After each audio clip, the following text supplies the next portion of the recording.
Hello, Nibber. How are you doing? This is Novels and Bits podcast, and you, Nibber, you are Novels and Bits listener. Thank you so much. I will not be here without you. Thank you so much for joining us in today's episode. And we're starting off with a new story, A Shadow in the Ember by Jennifer L. Armentrout. It's the first book in the Flesh and Fire series, and it's like the prequel to the Blood and Ash series. It's quite popular. It's a popular book. It's been years in the writing and it's not completed, but completed or notes. I still like where we're at. Don't worry, I'll give you all the spoils. We've done the first part of it, like the Blood and Ash series, like the first book in the whole thing in a previous year. You're going to see the link in the show notes, so you can go listen if you want to.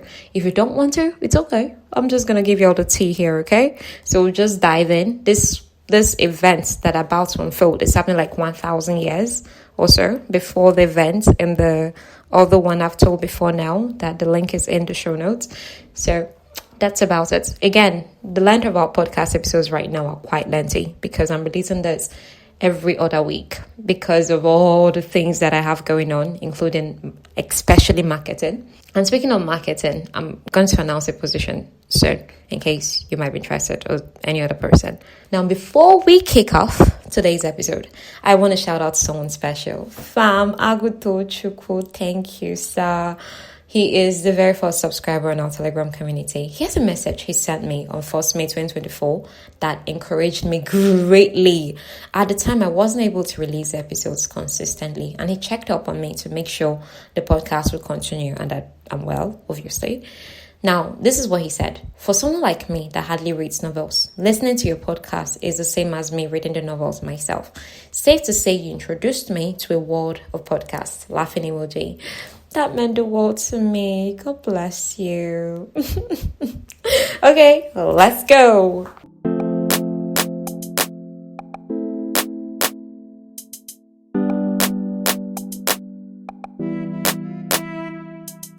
Now, A Shadow in the Ember opens up at night. Sera, our lead girl, our protagonist, she's in a transparent white gown. Transparent is a word. And she's in a temple. It's the day to finally fulfill her duty. She's been given intense spa treatment. She's been plucked and pruned to an inch of her life, body oiled, okay? But for what, okay? Before we can get to the what, her mother, a queen, places the veil of the chosen over her head. The flimsy material makes it such that only Sera's lips and her jaw are visible, the length flowing down her back. You can see the imagery as part of the podcast cover today. I'm doing this my best so that you can have a bit of an imagery of what I'm talking about, even though I'm going to do my best to use the words to paint it in your mind. But be going. Now, Sera can barely see through the wispy material, even as thin chains are placed atop her head to hold the veil in place.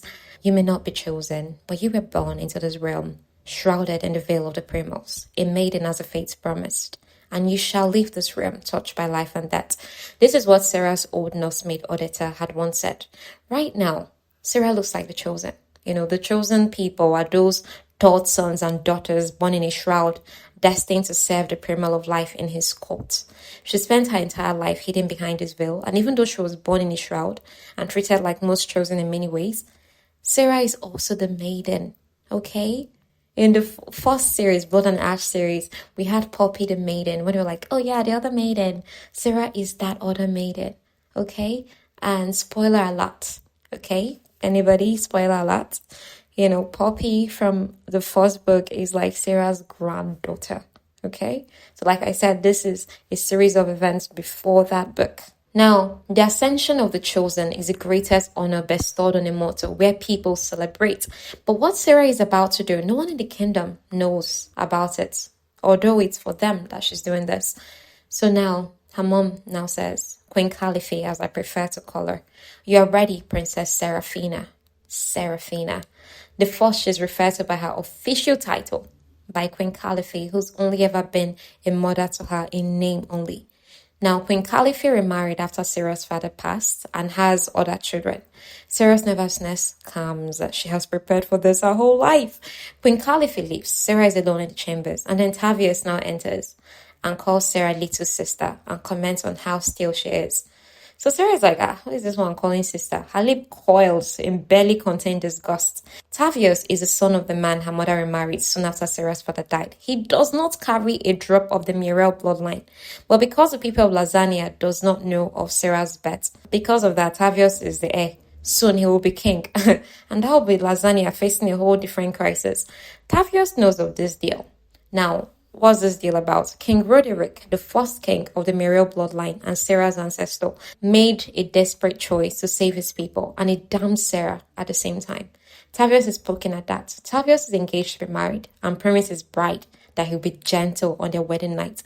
But Sera has no such assurances, as she's promised to the primal of death. He has no form, and it's assumed he's as monstrous as the draken who guard him. Sera has no idea if the rumors about the primal of death are true, but she does know that all gods and primals have sharp, elongated canines, fangs sharp enough to pierce flesh, vampire style. This is Tavius speaking. You've been trained to carry this through to the end, haven't you? To become his weakness, make him fall in love, and then end him. I know about the time spent under the tutelage of the mistresses of the Jade, so maybe you're not nervous. Maybe you can't wait to serve. He now lifts a hand towards her. Quickly, she catches his wrist, digs her finger into the tendons there. His entire body jerks and he curses. She tells him, touch me and I will break every bone in your hand. Because of Sera's destiny, she's better trained than most warrior guards, but Tavius often forgets that. The queen cares for him, and Sera, for the word of her, does not get why. Now they're interrupted by a lady. It's time. Not that it's time, sadly. No, not that one. This one is it's time. They lead Sera away from the room, through a staircase and a passageway. Priests are waiting at the end. One opens the door leading to a room that on any other occasion will be filled with celebrating people, but it's empty today. This city is Casadonia. The back of the throne on the dais, like sitting on a platform, has a crescent moon carved into it. That exact shape of crescent moon, Sera has a birthmark just like it above her left shoulder blade. Is a telltale sign that even before she was born, her life has never been hers. Tonight, though, there are two thrones there. Usually, it's only one on that days. Now, they lead her up the stairs and she gets seated. She's a wolf dressed as a sacrificial lamb. She's planning to end the deal that King Roderick had struck. This is to protect her kingdom. Determination fills her chest with warmth as it does whenever she uses her gift. Just please stay with me. Now, more on this golden king, known as King Roderick. His lands were devastated by war and hunger.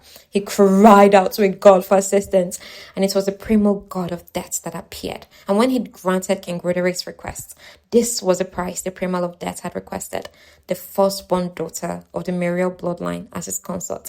It took 200 years for this to happen. This is Sera's 17th year. It's a long wait in that throne room. Primal God isn't showing up. She's getting concerned. If he doesn't arrive, all would be lost.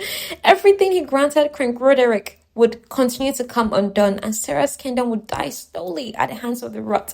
The rot started when she was born, first with just a small patch of land in an orchard. Now entire orchards are ruined, and farmlands are suffering. Then, rumbling like 1,000 wheeled carriages, it suddenly seizes. Candles go out in chambers. Faint breeze. Candle lights come back on and ascend towards the roof.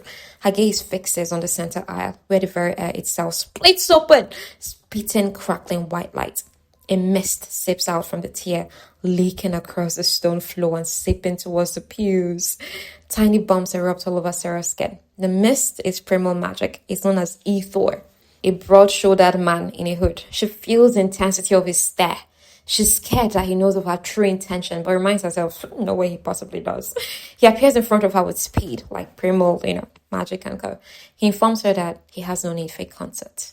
Before she can wrap her head around what he just said, he's gone. Khalifi hates that it doesn't go well. That's the queen. And she now slaps Sera. That why didn't he take you? Okay? And now says, now we're doomed.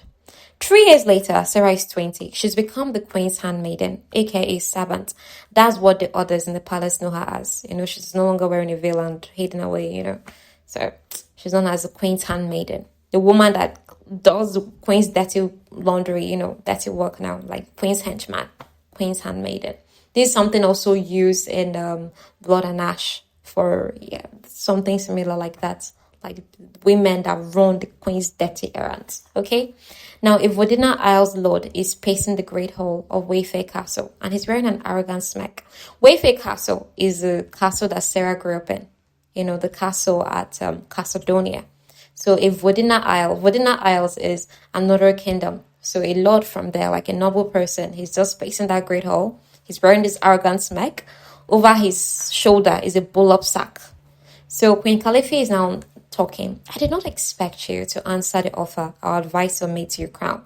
Lasagna offered a partnership between the two kingdoms, expecting Vodina Isle's crown to answer, but then they sent this lord. And he's completely inappropriate. The Lord catches sight of Sera in the alcove where she is. She holds his stare, an act she would surely be reprimanded for later. But only a handful of people in the entire kingdom knows she is the last of the Muriel bloodline, a princess. And even less know she was a maiden, promised to the primal of death. This smug lord does not know that the only reason he is standing here is because Sera failed Lasagna. Poor baby Sera, thinking she failed. The reply of Vodina Isles is in the bull-up sack, and he tumbles it out. Is the head of the advisor of the Lasagna royalty, like the advisor they sent to broker a partnership. They chopped off his head. Everybody shudders.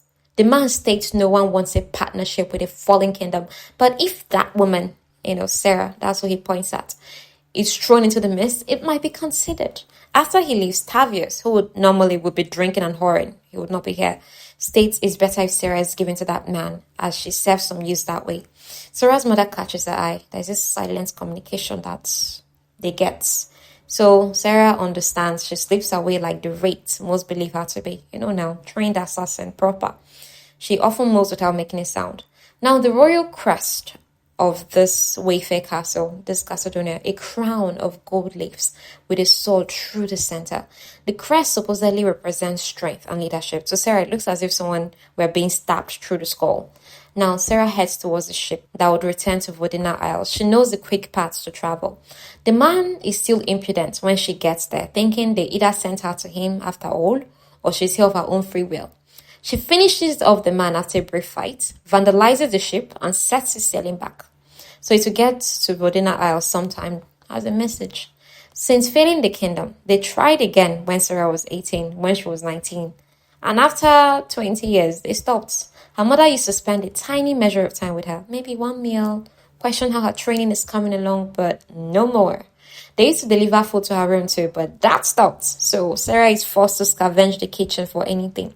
She's never had dinner with her family members. She's never had any new clothes, no necessity set. The neglect. Hey, God. The only new thing she's had is that transparent nonsense they wore her on the day, now, at the beginning of the story. Now, with her mission tonight completed, Sera has freedom! She spots another ship where people on the ship, they're living it up, okay? It's evening, it's nighttime, so they're living it up on the ship. She's reminded that now she's no longer the maiden. She can, do things. She can live it up too. Another blessing is the knowledge that her purity is no longer a commodity, a part of the beautifully crafted package. An innocent with a seductress's touch. That was the whole package. So she was an innocent, a virgin to be offered to the primal of death. But since it's not coming for her, she shall go and do anything she wants. No? So with this in mind, she makes her way toward the looks, maybe a brothel house or a pleasure house, whatever. Now, the route she takes is of a wealthy neighborhood. There are so few of these wealthy people. Sera comes across a courtyard with a man kneeling in front of a woman, hands outstretched. His body is bent backward at an angle that isn't natural. The tendons in his neck stand out in stark relief, and his skin looks lit from within. A whitish light fills the veins of his face, the inside of his throat, and runs down into his chest and stomach. Standing before him is a goddess. Now, spotting a god or goddess in the capital, Casadonia, is normal, sort of. It's not unusual. They often find their way into the mortal realm, usually maybe out of extreme boredom or the need to carry out some business on behalf of the primal they serve. Humans rarely or never come across the primals, or the primals, the god of the gods, okay? That kind of thing, like the head of them. Now, how Illisum or Alisum or Illisum, hey, jeez. Okay, please just get it. How Illisum, the home of the gods, work. Their hierarchy is similar to that of the mortals. Instead of kingdoms, each primal rules over a court, And in place of noble titles, they have gods who answer to their courts. 10 primos hold court in Elysium. Elysium, please, I'm talking about the same place, the home of the gods. Now, 10 that ruled over everything that lay between the skies and the seas, from love to birth, war, and peace, life, and yes, even that.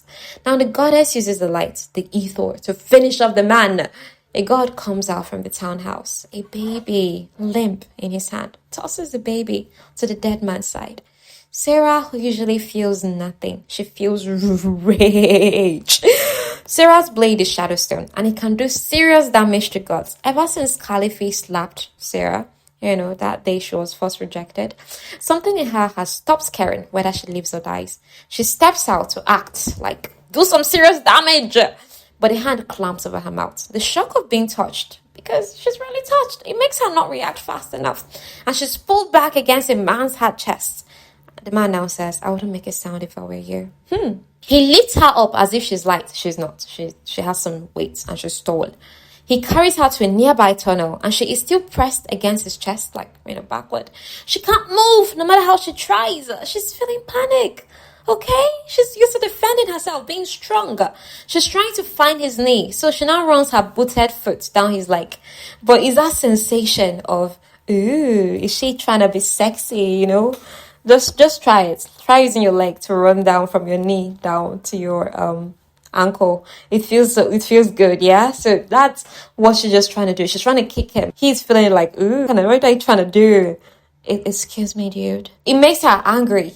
So she's about to kick out when he sidesteps. He's like, nah, I'll pass. I don't want to be beaten up. His hands are still over her mouth. She's angry. She's vibrating with it. And he now calls her a feisty little thing. But then he suddenly goes still. Those gods are coming their way, 3 of them. And he states their names, Tarek, Madis, Cressa. She tells herself she would never forget.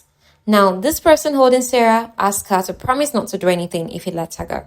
He tells her, please, whatever it is you want to do, I am faster. I will catch you. And I don't have a decent bone in my body. And I'm not as moved by the death of the baby as you are.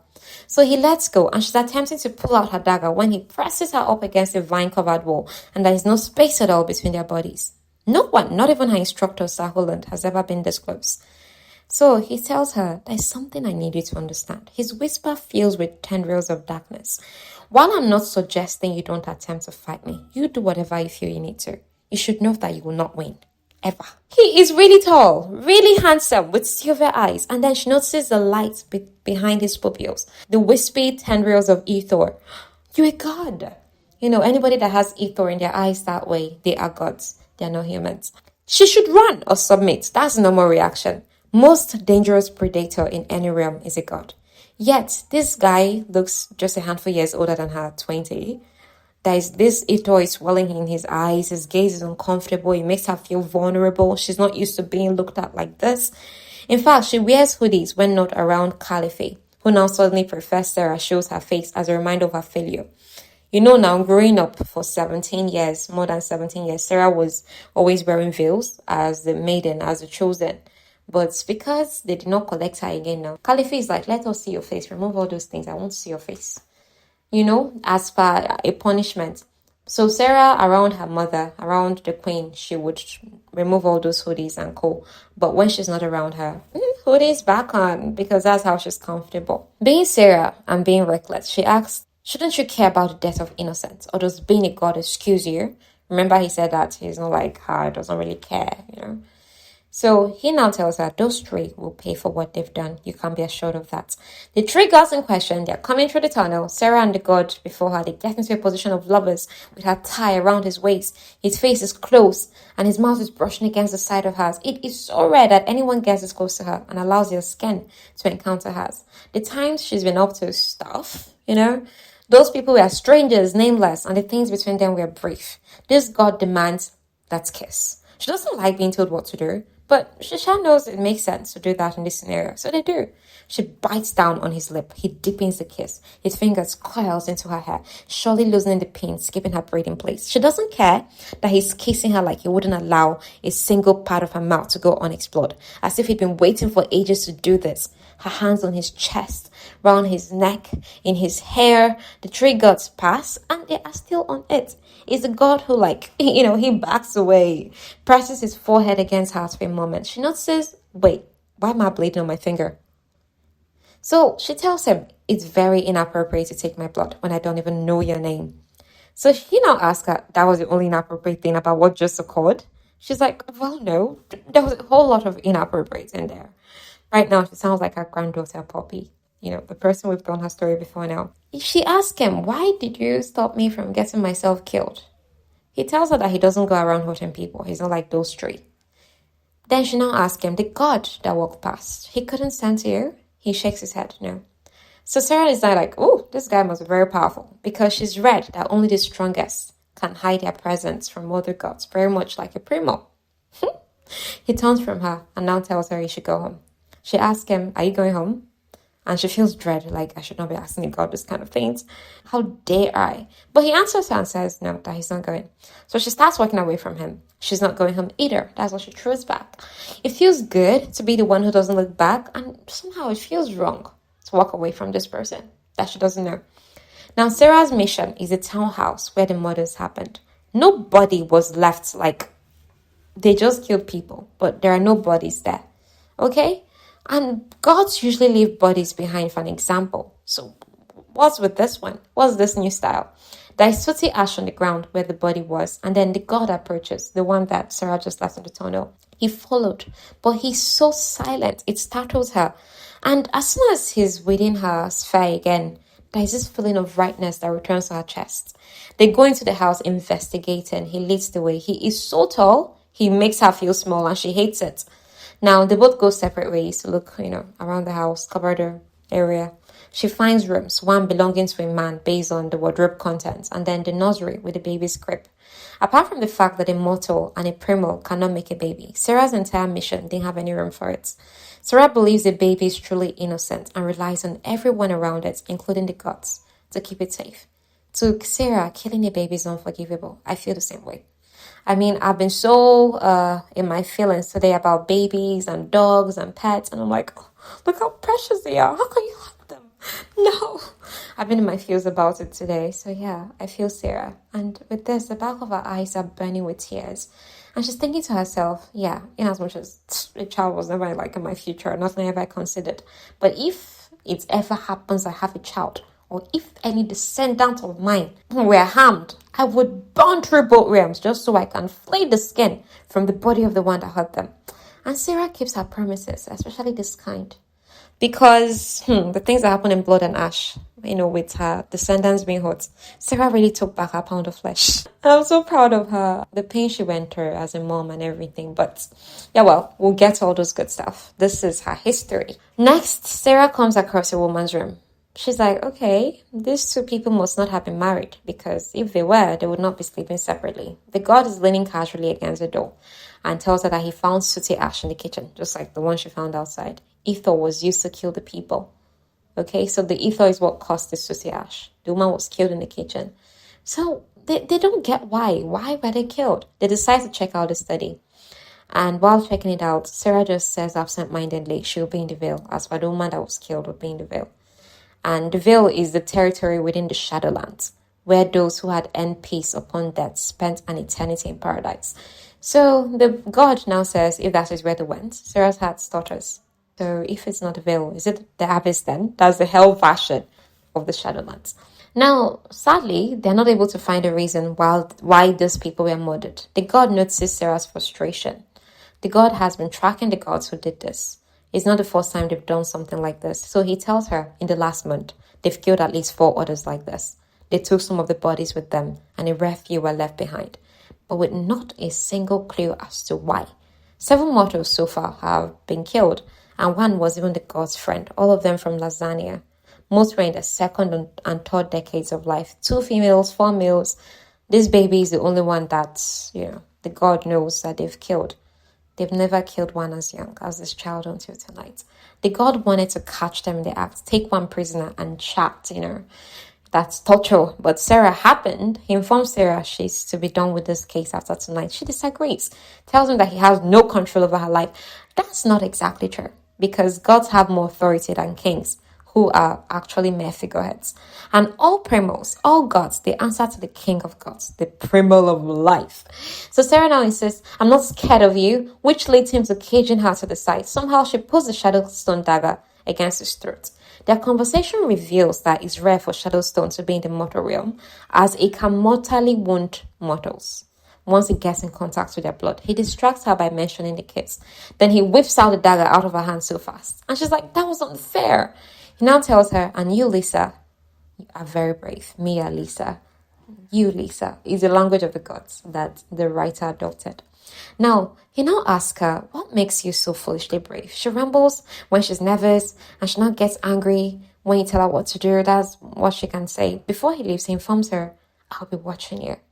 Now, Sir Holland still trains Sera daily. Primal of Death is not still coming for me now. Why this training? But she will do the training because he's deciding to continue the training.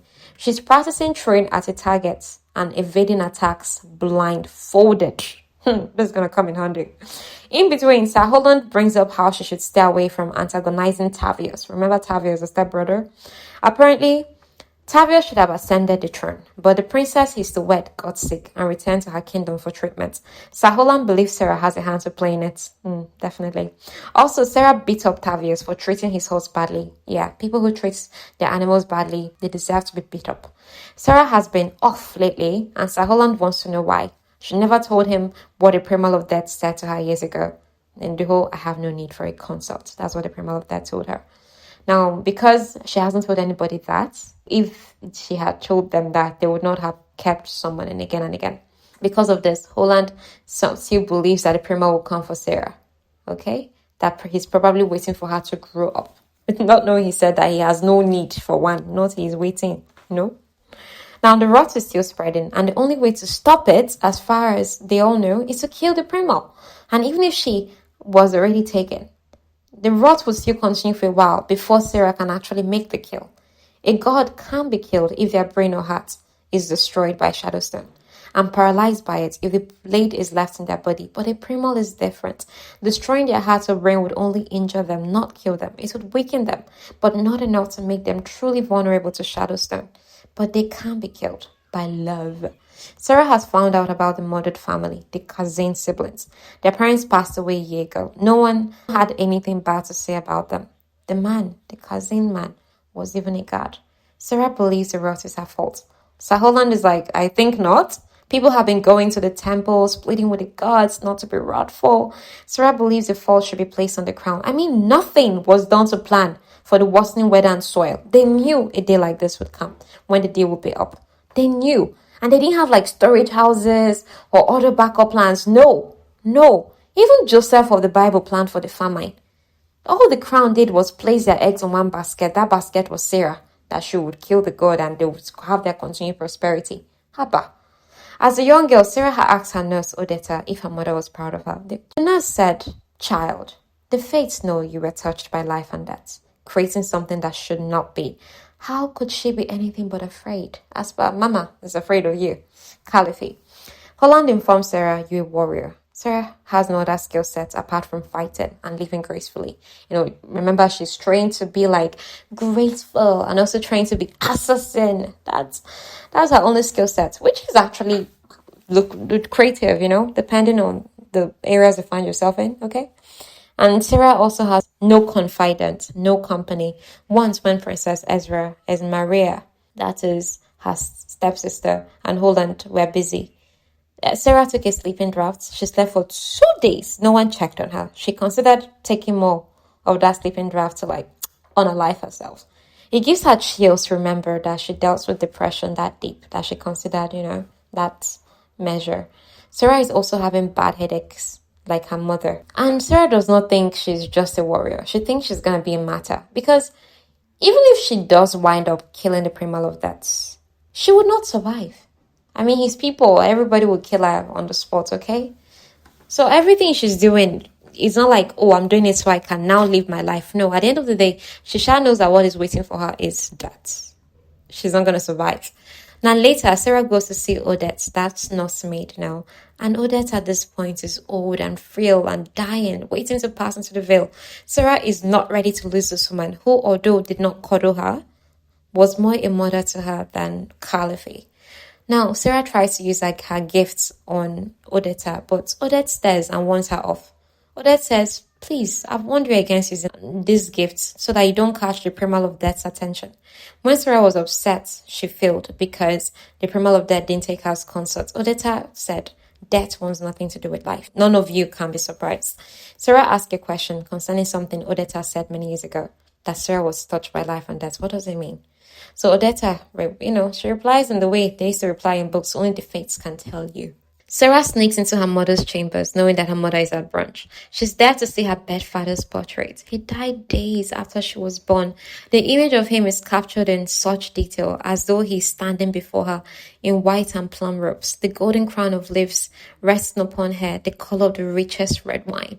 Poppy has red wine hair, and because of this red wine hair thing, I took note of all the times of all the people in Poppy's ancestry that has wine red hair, and I'm like, no wonder it could not have escaped her, because we'll say it too, like Poppy's granddaddy is also like wine red hair.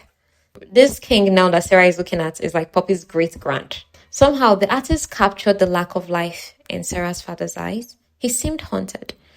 He had died by throwing himself down a tower. I mean, what prompted him to make that kind of drastic decision a few days after Sera was born, or on the day? Something like that. Sera hopes that he's at peace wherever he is. Unfortunately, the queen enters with a lady and a seamstress holding an exquisite gown. Now, the queen is displeased that her, in quotes, handmaiden is here. The seamstress Andrea's services are not cheap.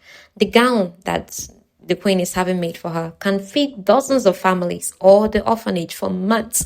Sera has a face-off with the queen, Sutter. The queen claims all she ever thinks about is the people. Sera points out the gown doesn't show that. They're talking in whispers, while the other two women in the room are pretending not to be listening in.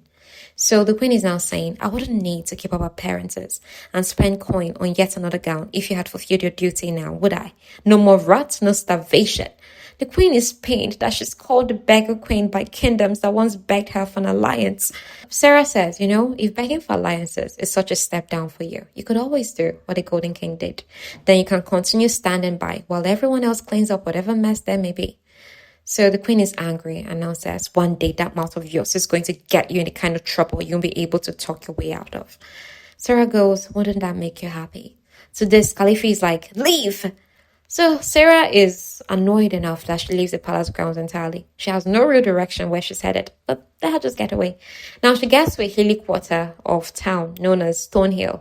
The temple of Phanos, the primal of the sky, sea, earth and wind, sits at the crest, at the apex of the Stonehill. Its thick columns hazing the drizzle.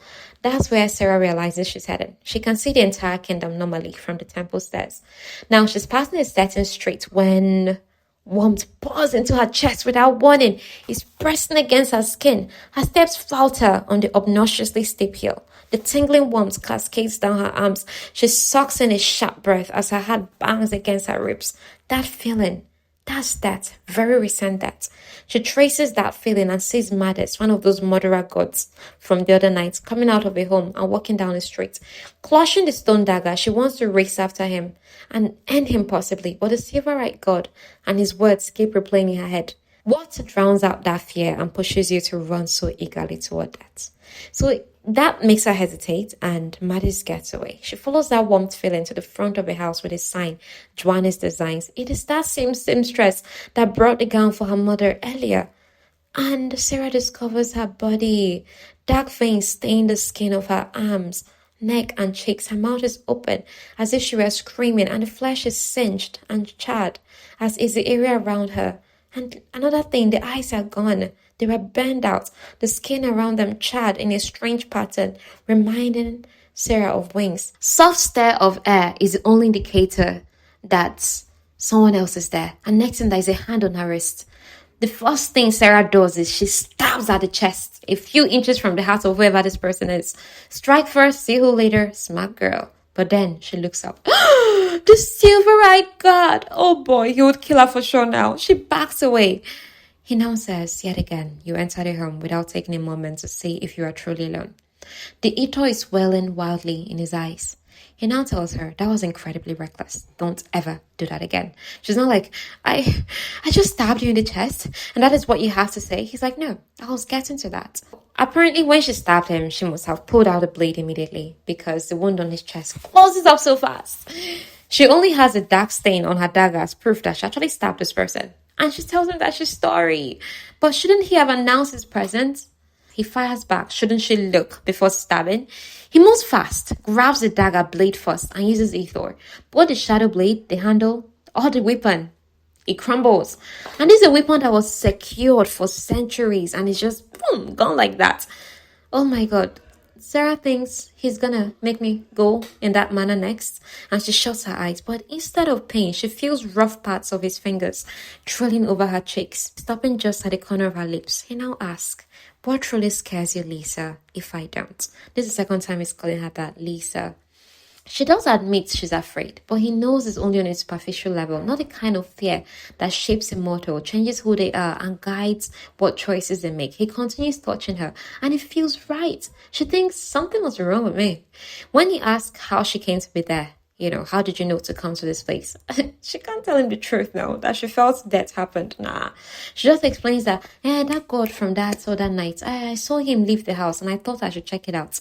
He now goes, you saw him leave, but he did not see me enter. Her lie has potholes, but he doesn't dig. Now, he now says that he was alerted that Madis entered the mortal realm, and he was trying to find out who Miss Joannis was when Sera came in. By the way, she now informs him, you owe me a Shadowstone dagger, as per you destroyed my own, so give me another one. He now tells her, do I? She's like, you do. He now tells her, by the way, how did your stepbrother come upon such a weapon? It takes her a moment to remember the lie she told him, about how she came to be in possession of the weapon. She now said, someone gave it to him for his birthday. I don't know who or why. My stepbrother has never expressed interest in weapons. He now to ask her, you do realize that it's forbidden for mortals to hold Shadowstone daggers. The silver-eyed god has been watching her, so he knows she inquired too about the cousin siblings. The victims from the other night. Sera informs the silver-eyed god that she knows too of Andrea Joannis, this lady that he doesn't know about. That she in fact saw the same woman earlier bringing a gown to her mother. He corrects a belief Sera has that other gods can predict what other gods can do. Sera remembers that in their culture though, bodies are burned so they can enter into the Shadowlands. In cases like the cousin siblings, the silver-eyed god informs her that instead of them entering the Shadowlands, they actually simply seeks to resist what the gods did to them. And it makes Sera curious. She now asks, does a person get judged on the same day they die? He tells her there isn't enough time in a day to do that. When someone dies and enters the Shadowlands, they are one small given physical form. Most will pass through the pillars of Asphodel, which will guide them to where the soul must go. Guards there ensure that happens. She now said, you said most. What about the others? So he explains some special cases must be judged in person. Those who need to be seen to determine what their fate may be. How? She creeps close to him to hear more. He explains, after that, the soul is exposed, raw, no flesh to mask their deeds. The worthiness can be read after death. By him knowing this answer, she's like, oh, he must work for the primal of death. To know how the primal of death's court works. She now wonders, does he know I was meant to be consort to his boss? There's a way he glances at her lips that makes her know, this guy tries to kiss me again, I'm not going to stop him. But then he glances away. His fangs, the thing now, the vampire teeth thing, now drags across his bottom lip. And it makes her feel disappointed. Why didn't he kiss me? Suddenly, though, there's this odd feeling pressing against the center of Sera's chest without warning, where the warmth often gathers in response to death. But then this heaviness is new. It feels like a quite suffocating blanket. So it makes her look at the dead body.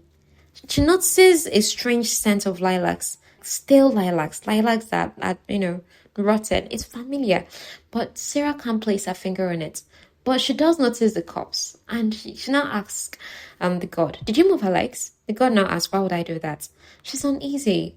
She now tells him, when I came in, one of her legs was bent at the knee, pressing against the table. Both are straight now. He assures Sera, I didn't move her. Next thing though, the supposed dead body sits up, Empty eye sockets and fangs like the cravens. Cravens are creatures we met in From Blood and Ash.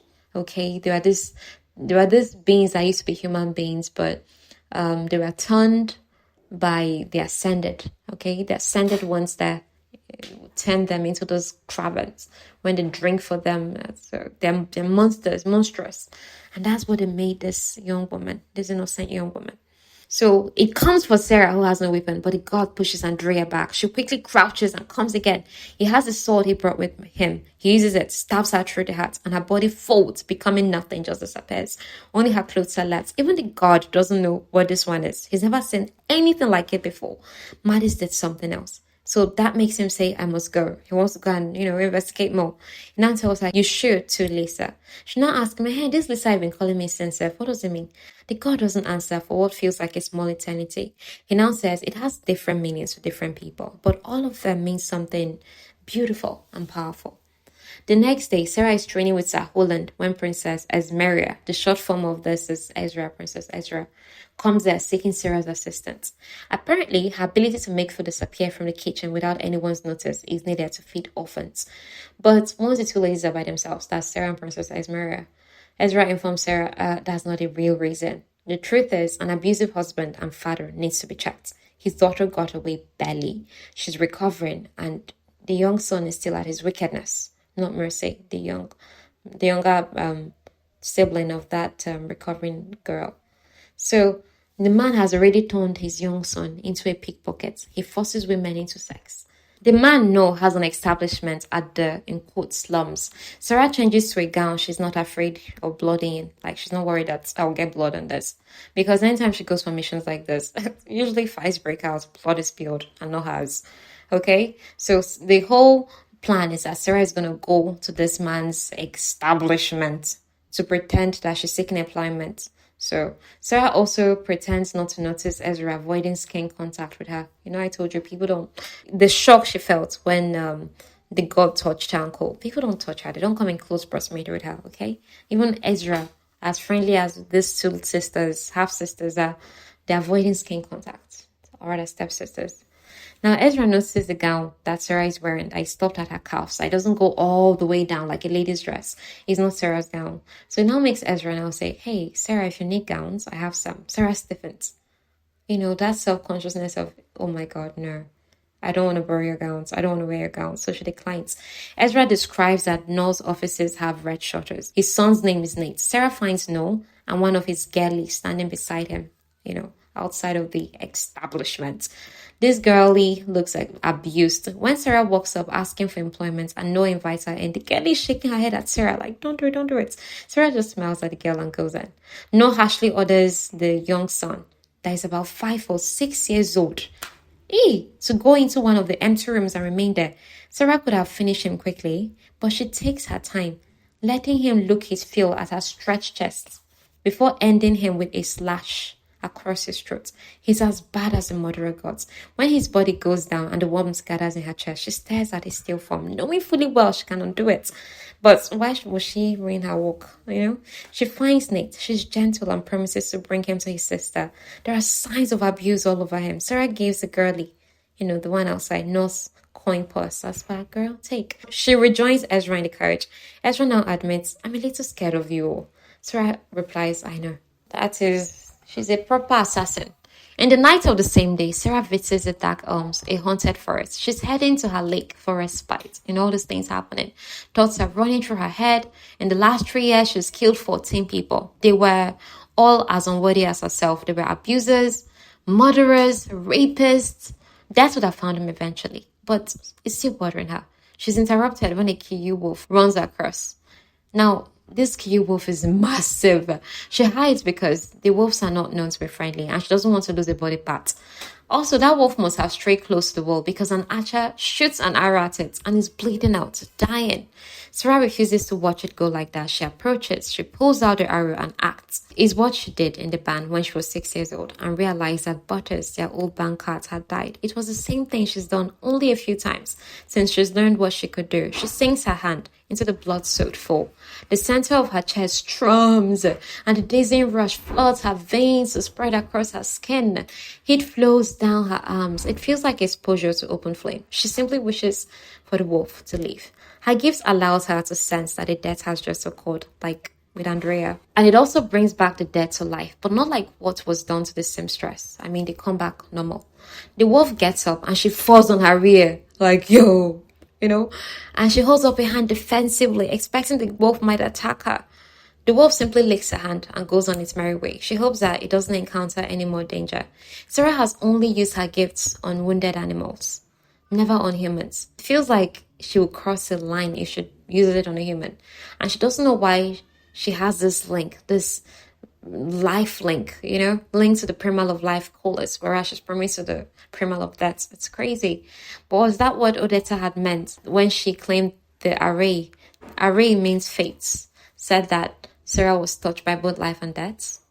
And she imagines that Colis knows about this whole thing going on. I mean, as a primal of life, there is very little he wouldn't know, right?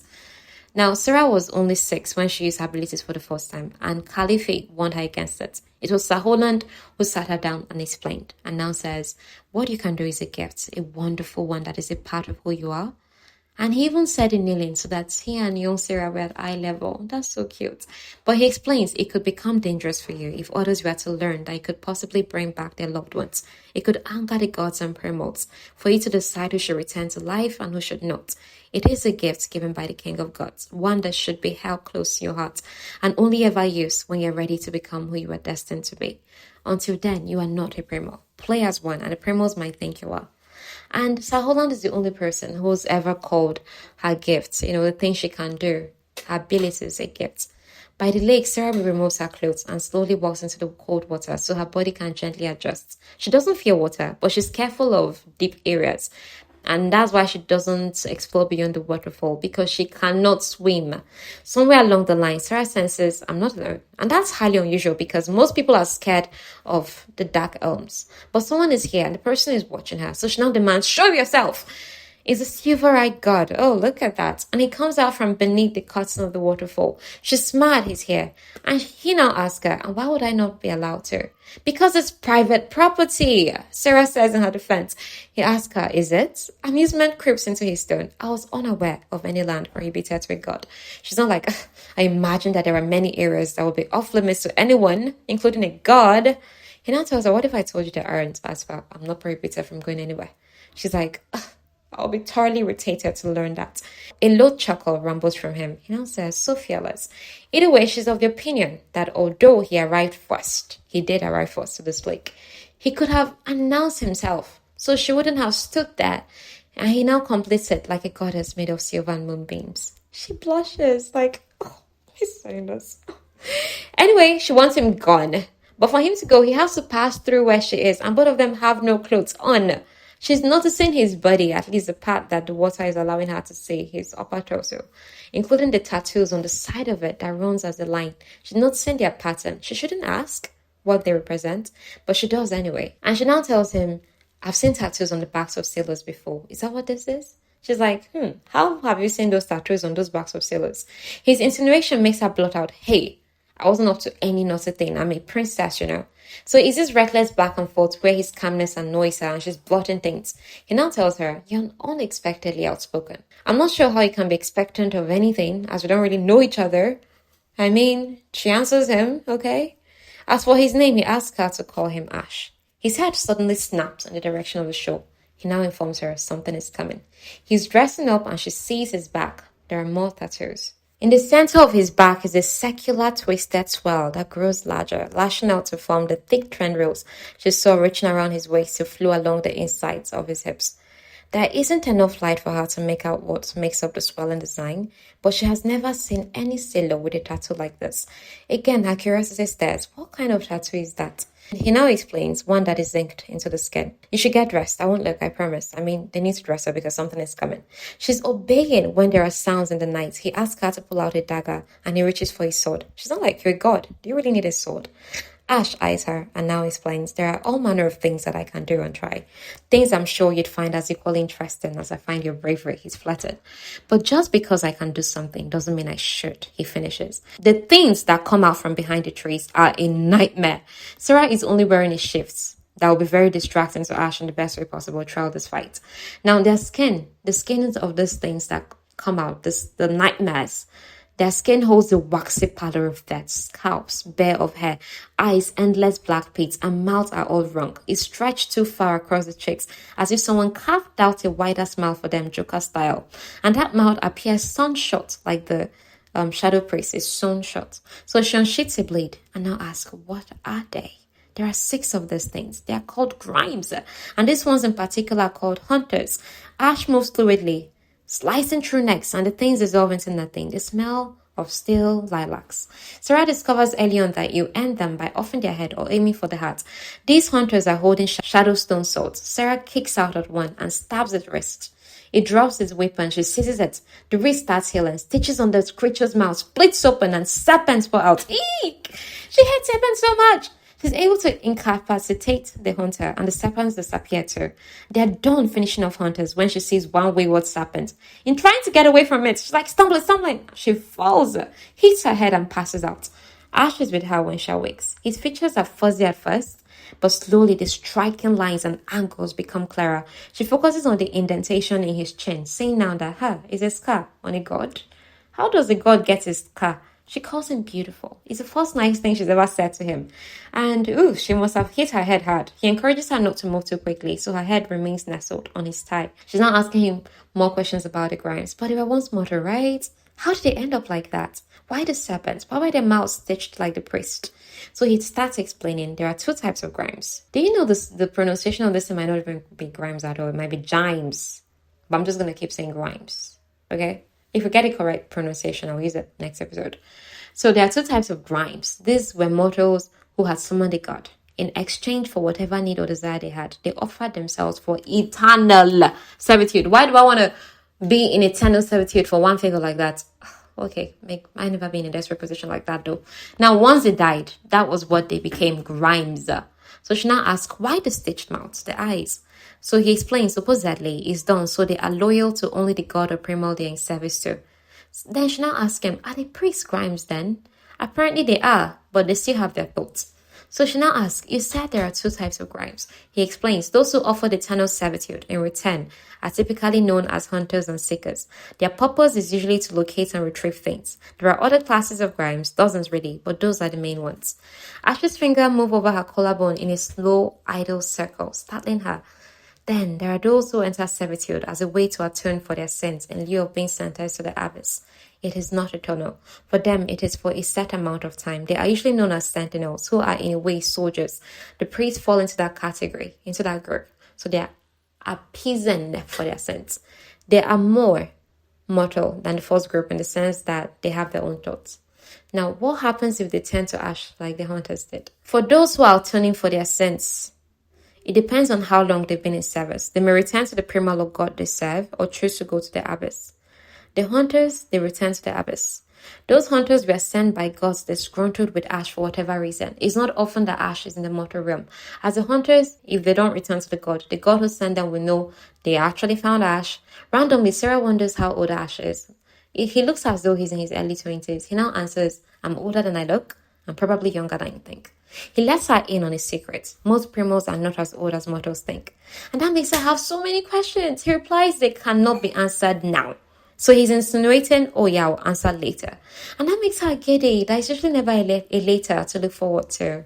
She now expresses guilt at those they finished off. He lets her know what they fought were not mortals. But she's like, there was something. She now tells him, maybe you simply have little regard for killing. And she's definitely projecting here. You know, she was feeling bad about the kills she's done. And this person is not feeling bad. And she's like, you have to be feeling bad too, okay? So he tells her, killing is not something one should have little regard for. It should always affect you, no matter how many times you do it. It should always leave a mark, and if it doesn't, then I would have grave concerns about that individual. It's a relief for Sera to hear this. Neither of them are making a move to leave, which makes Ash point out is because they have an interest in each other. They're talking more. She asks personal questions that lead him to admitting he's killed quite a lot, but never enjoyed any. His first kill was actually a friend of his. He recalls the said friend asking him to do it. If Ash hadn't, many would have died. Sera inquires how tracking the three other gods is going. Apparently, they are hard to track. His mortal friend the gods killed was called Leighton. Like Sera, he didn't listen much. Thankfully, his body was left intact and there was no destruction of his soul, so he's in a good place. Ash informs Sera that she reminds him of a flower in the Shadowlands. That is an alyssum. The petals were the color of blood in the moonlight and remained folded in on themselves until someone approached. When they opened, they appeared incredibly delicate, as if they would shatter in the softest wind, but they grew wild and fiercely. Any place there was even a hint of soil. They even grew between the cracks of stone, and they were incredibly unpredictable. In truth, they were quite resilient and deadly. When they opened, it revealed the center, and in the center were several spiky needles that carried a rather poisonous toxin. Depending on their mood, they released them. One needle could take down a god for a week. Sera's like, it sounds like an amazing flower. She sounds horrified. And she's like, I'm not sure if it's a compliment to know that I remind you of a murderous plant. He now tells her, if you'd ever seen them, you would know that it is. So she's like, okay, I'll take the compliment. He inquires again, why did you have mind to swim naked alone here? Don't you know that guards might suspect you come here since your hair is always wet when you return to the castle? She now tells him, I told you, people are afraid of these woods. He answers, and what I know of mortal men is that many of them will overcome any number of fears the moment they realize a beautiful female can easily be caught in a compromising position, especially a princess. So at beautiful, when he calls her beautiful, she's like, okay, yeah, well. He cuts her a look. Please, don't expect me to believe that you're unaware of your beauty. You do not strike me as a coy type, and I've been rather impressed by you so far. Okay, whatever. She now asks him about the Shadowlands. He tells her they're just like these woods. They're beautiful. There are three parts of the Shadowlands: the Abyss, Dalus, the city of the gods, where the primal of life, Colis, resides with his gods. Now, in the middle of talking, he begins to detangle her hair with his fingers. She questions, is it normal for gods to have conversations with normal women? He mentions it's only women like her who swim in the dark and are mortal princesses. He's joking, kinda. Gods do all sorts of things when they come across mortals that intrigue them. So Sera now says, are they all kind like you are? He's like, whoa, I'm not kind. I would say that I have 1% kind bone in my body when it comes to you, Lisa. She doesn't see herself as anything special because she was unique because of what her forefather did. And she was born in a shroud and given a gift somehow and for some reason. Not because of anything she did with her life. Ash seeks permission to kiss her for no reason other than he wants to. He now says, I would even go as far as to say I need to. It's kind of as if everything in Sera's life led to this moment. She gives permission and it's a blaze. It's like he's feeling the same thing she's feeling. A desire to feel wanted, desire, cherished. Maybe she's projected. Eventually his large body urges her down and she doesn't hesitate to lie on the grass. He gives her some pleasure, but there will be no going all the way. While breathing, she's like, in case you're not aware, you have an odd way of not engaging in debauchery. He says, I know. Probably because I don't have much experience with everything debauchery entails. She's like, you're unbelievable. No way you're suggesting you've never done stuff. Okay. Before she can ask about it, there's more kisses. Is it winding down, rounding up scenario? She thinks it's wise it ended things like this though, that, they didn't get all hot and smack. He now tells her, Ash is saying, if I stayed, I think I'd find myself obsessed with trying to count just how many freckles you have. Oh, this tugs at her heart. It makes her inhale sharply. She did not need to feel that. Now, after he leaves, she notices a strange ache in her chest, a sense of loss, like meeting a friend and then immediately losing them. She also notices where the forest was so still, no animal life, no bird chirping. They all return. The woods are coming to life. Now, the following morning, after barely any sleep, Sera has a visitor. Ezra is in her room telling her how there was a riot at Croft's Cross. The people were protesting over how the crown is handling the rot. And in response, the guards got violent and even burned down some homes and businesses. Neither the crown nor heir went out to reassure the people, just Ezra. And this makes Sera think Ezra needs to be heir, not that guy. Right now, Ezra wants to step out and check on how repairs are going and how patients are doing. The only relief is that six victims died. Those were the casualty, only six. Sera dresses in a plain skirt and a light shirt because of the heat. Through the least traveled route, she goes to the kitchen to see what remains so she can bring to families that need them. The kitchen is abuzz with activity. Nobles from districts out of Macedonia are already arriving for the rites. Now the rites of the chosen, now the third sons and daughters. That encourages a sea of familial shields. The last thing the crown needs to be doing right now is feeding families from all over the kingdom who have no problem feeding themselves. This wouldn't go over well with the people of Macedonia. All the food that would be prepared over the next several days could go to those who need it. But then the crown of Lasagna, that's Sera's mother, Calife, and her stepdad, they want to keep up the pretense of stability. One that was cracking, already cracking, showing signs of breaking. No number of fancy gowns or elaborate feasts can break that. We already reached our breaking point. Now, as Sera is walking, she notices the rot has spread. The limbs of the jacaranda trees are rotten. When Sera approaches it, she notices that still lilac smell again. It's what the hunters smelled like. It's what Andrea smelled like. Now, Sera delivers the produce to some homes, and her last stop is the Coopers, a family known as the Coopers. She expects to hear children playing, but why is it eerily silent? Next thing, she perceives something dead. And then the presence of so many flies. All the family members lay on bed, dead. An empty vial lies beside them. So instead of being starved to death, they chose to off themselves as a family. So sad. Sera alerts the closest guards she can find, sees to where the Coopers are buried, and then returns to the palace to confront the king. The guards aren't so welcoming, like, who is this one, But a particular guard asks the others to step aside.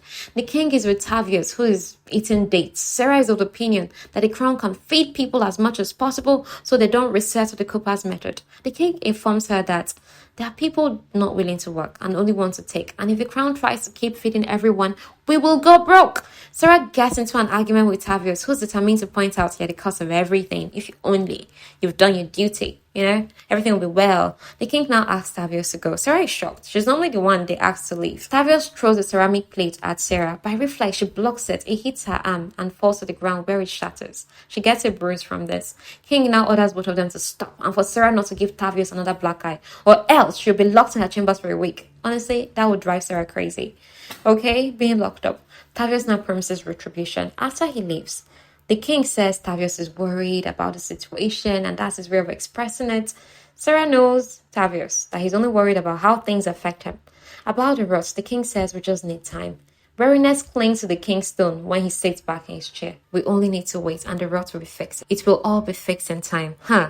What's that? Okay. Sera leaves that room feeling very anxious. She has a training with Sir Holland, but she's passing through a chamber not often in use when she hears a young woman calling for help. Believing it's a guard trying to take advantage of a young maid, she follows the voice into a room that easily swings open.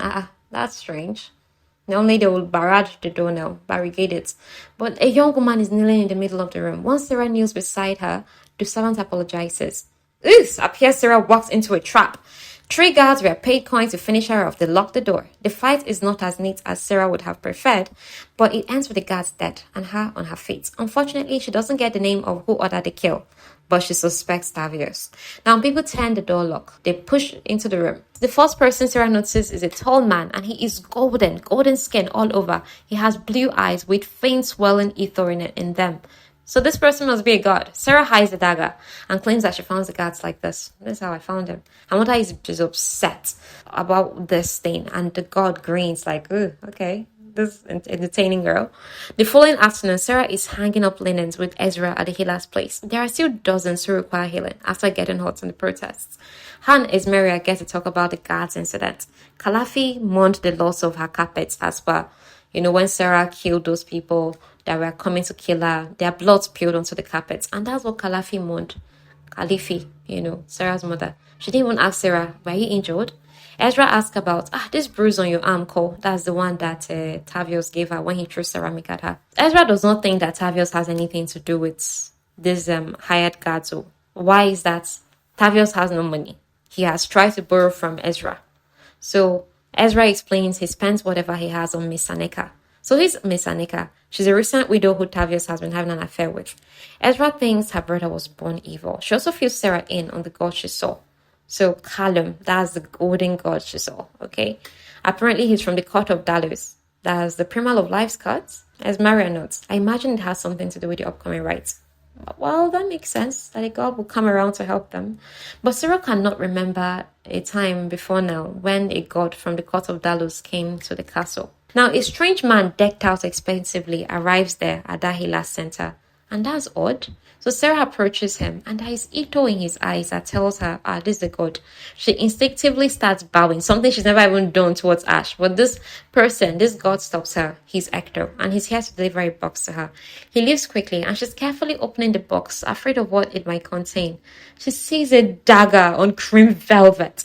The dagger is a magnificent creation, a piece of art. The hilt is made of some kind of smooth, white, surprisingly lightweight material. Perhaps stone of some sort.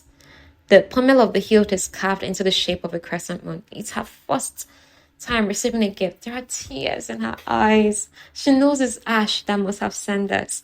Sera is training with Sir Holland later, and she's so woozy because of a bad headache. He cuts the training short, and she doesn't fight it as she normally would. She doesn't insist, let's go, I can do it now. She's really feeling bad. Sera heads back to her room and changes into a man's shirt. Sir Holland brings a steaming dark liquid for her. He explains a little bit of chasteberry, chamomile, fennel, willow, and peppermint. So he lingers at the doorway. He tells her that it's going to help. So Sir Holland recalls the recent conversation they had when he told her she's a warrior. He now tells her, actually, Sera, you remind me of Soteria. Soteria is a woman who saw a god and out of fear fell off a cliff and died. Apparently, the god fell in love with her at first sight, went to great lengths to see her life again, but Soteria did not want. She was frightened and unhappy. The one responsible couldn't understand why he's so morose. Nothing he did made her feel better or made her love him. Several moments passes, and then Sir Holland tells Sera, no one knows exactly how Soteria lived her second life, but she ended up dying.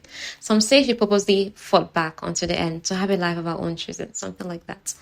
After Sir Holland leaves, Sera feels better to eat, to bathe, to brush, but then among her foamy paste, she sees blood that came from her gums, her mouth.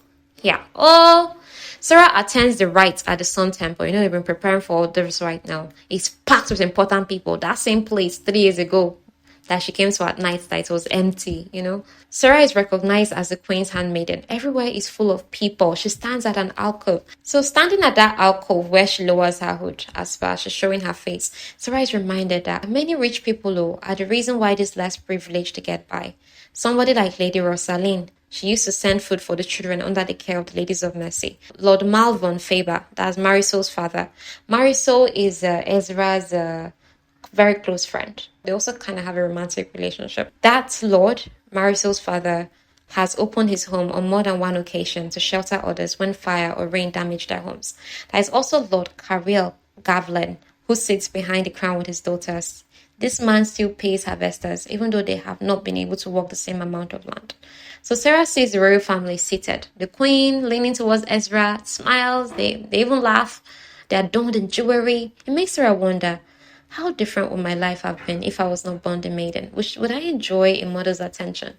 Those questions disperse as the curtains behind the throne part and the sun priest bring out the chosen. The chosen is a male this year. Only visible is his lips and jaw, just like it was on Sera now. So he's placed on the throne, and on his crown, like above the veil, is a crown of flowers. The sun priest bow, and the usual drama of when a primal shows up happens. Wispy ether pours out, slipping onto the floor of crushed diamond and limestone. A mass of pulsing silver light appears in the aisle, welling and throbbing around the shape of a tall male.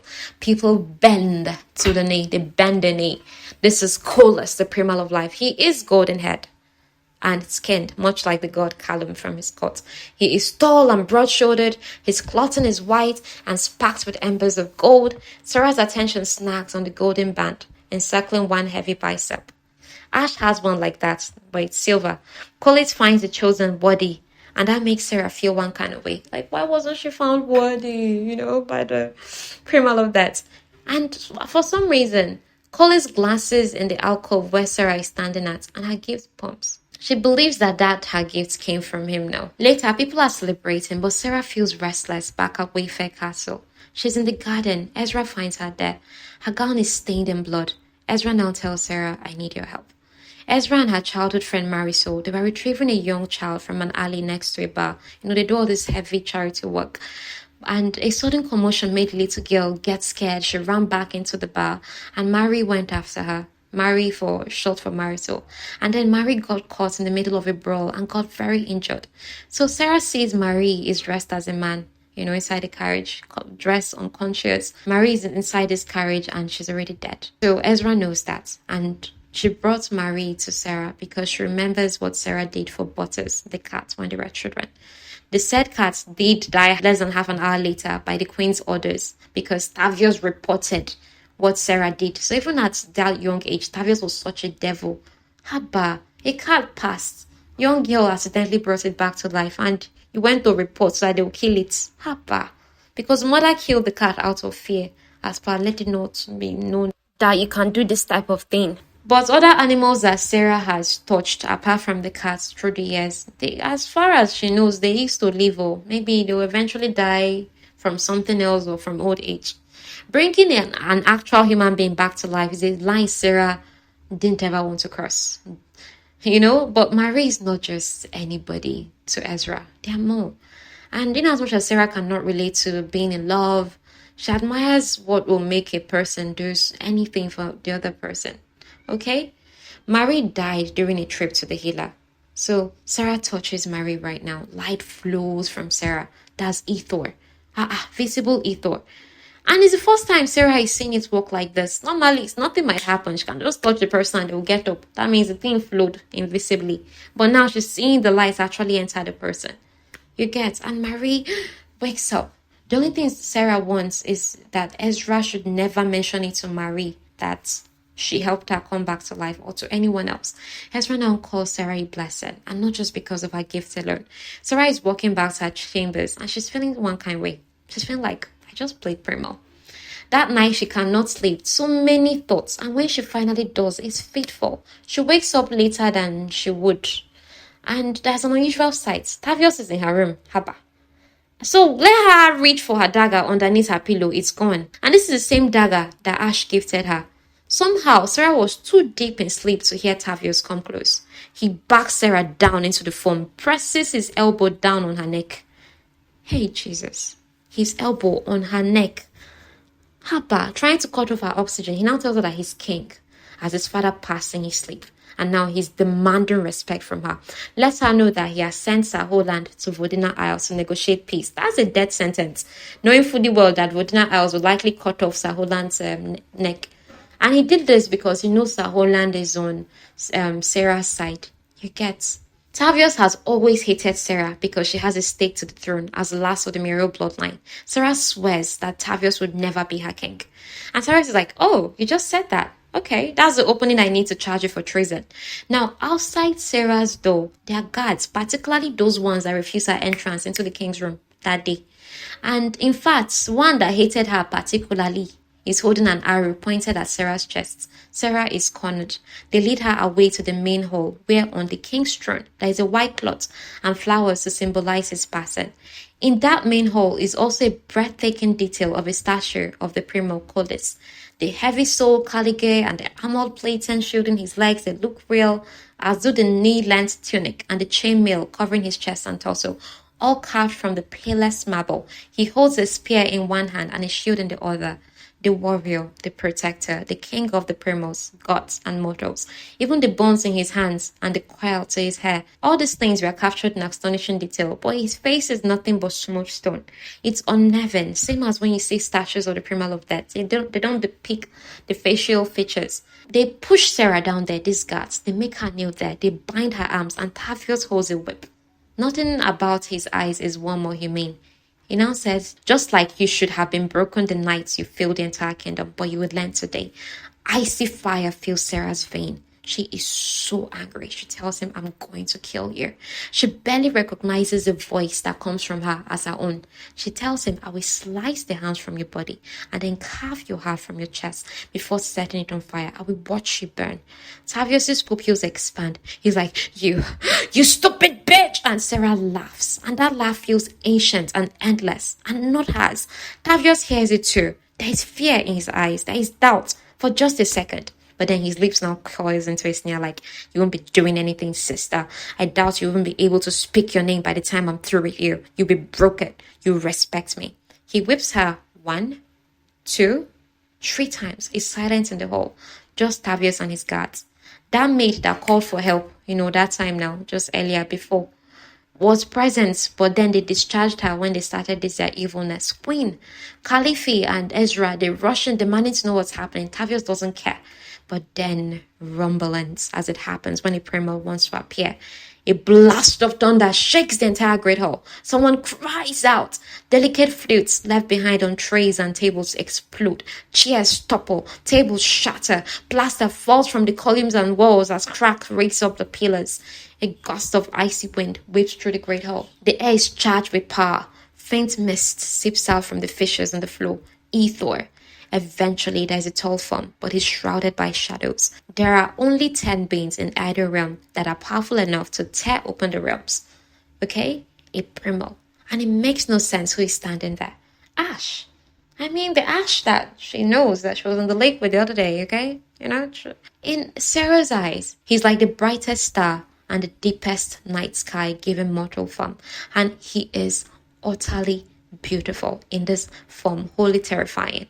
So he speaks. I am known as the Asher, the one who is blessed. I'm the guardian of souls and the primal god of common men and endings. I am Nyktos, ruler of the Shadowlands, the primal of deaths. Hector is there too, the one that delivered her dagger. There is one called Sion. That one frees the ropes binding Sera. And Sera is like, is this real? Hector mutters, unfortunately. For Sion, this is his daily dose of entertainment. Don't ruin it. Now, that same maid that they used to draw Sera into the trap, the one that doesn't have choice, she's the one right now that informs Ash of all the ones who took part in this thing happening. 4 guards. The one holding the bow is still holding it. Tavius is still there. The first guard is still explaining himself when Ether makes him shatter and disappear. 2 guards face something similar. But then the one with the bow shoots. Ash easily catches it. And now promises that one. That was the one that hates Sera very well. That Ash promises that one, your death is not going to be painless or fast. Now bites into his throat and more. Leaves him to bleed out on the floor. His body just, the way chicken body used to twitch when you cut off their head or you just slice open their throats. They're obviously dying, but then they are, they are written on the floor. That's how his body's shaking on the floor there as he's bleeding out. As for Tavius, he's already peed himself. So Ash tells him, you touched what belongs to me. Sera keeps experiencing this urge to laugh. Like, it's unbelievable. What the heck is going on right now? Tavius is pinned to Colis's statue. The whip he was using on Sera is now around his throat. The queen is now begging Ash to spare her stepson. I don't know what got into him. He would never do this. Please, I beg of you. But then Ezra says he's a monster. He's always been a monster. Our father knew that. Everyone knows that. He is, as you said, of little significance. It's Sera who begs Ash to let Tavius go. So Ash now tells Tavius, you will not die by my hands, but I'll have your soul for an eternity to do with as I see fit. And I have a lot of ideas. He winks as he pats Tavius' cheek. Something to look forward to for both of us. Sion just laughs under his breath. Sera keeps to her promise. I told you she does. She takes Ash's sword. She cleaves Tavius' arms off, takes the whip he was using on her back, feeds it to him, puts it through his throat. But it's choking him more and him bleeding buckets. All of those things make him pass away. Sion is like, okay. I was not expecting that. Like, Sera's can be very moderate. Sera now asks Ezra, when that's out of the way, you should take the throne. You're next in line. But first, there's a matter of who Ash is. The primal of death, her would-be husband, Nyktos, the very key to stopping the slow, painful destruction of her kingdom. Suddenly, that feeling of familiarity around him makes sense because she's heard his voice before when he told her, I have no need of a consort. And because of him, the last 3 years of her life has been nothing but pain, disappointment, and unfulfilled duty. So he, knowing what's coming to, that's Ash, he asks the other guards to take everyone alive out of the room. Sera launches at him. She's punching, she's kicking, she's angry. He has to hold her back against his shirt like the first time. She's in her sleeping clothes, and there is much skin to skin this provides. Ash is aroused. It dawns on her that, hold on a moment, why am I fighting this guy when I'm meant to be making him fall for me, okay? Yes, physical intimacy is only a part of seduction, but Everything else will be very impossible now. How is she supposed to forge a friendship, learn what he likes and dislikes so she can mold herself into what he wants to gain his trust and then his heart? But what comes out of her mouth though is, you rejected me. His hold loosens.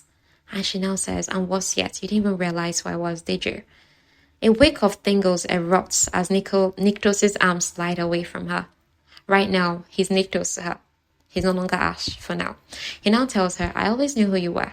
He didn't keep his promise before, but he's going to right now. He's going to take her as his consort. Now, this is where this episode wraps up. Okay? Please, if you're listening for the first time and you enjoyed what we have so far, please don't forget to rate the podcast on Apple Podcasts, on Spotify, on YouTube. Comment if you're listening there. So this is how you support the show very, very much. And I'll see you in the next episode. Bye. Also, don't forget to join our Telegram community. Please join if you haven't, okay? So that you're updated when I release, and then you are, given impetus for action, when you're seeing what's been updated and the catchy titles. That will just make you I want to listen to this today. And you would end up having a grand time. So, see ya. I love you, neighbor. See you in the next episode.